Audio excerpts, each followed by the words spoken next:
Question number 205. What is sucker deck principle for variable depth bridge decks? For a variable depth bridge deck, the depth of continuous multispan bridge deck is increased in pier sports, and this observes sagging movements in the midspan with the consequent increase in hogging movements in pier sports. As a result, the midspan depth can be significantly reduced due to the reductions in sagging moment.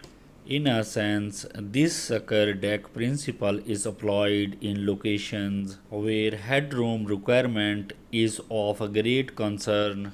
Moreover, in terms of structural performance, sucker decks are effective in reducing dead loads than voided slab of equivalent uniform depth for span length between 20 to 40 meter. In terms of aesthetics point of view, the public tends to appreciate the structural form of arches and curved soffit rather than boring uniform deck alignment. Reference is made to Brian Pritchard 1992. Thanks for watching.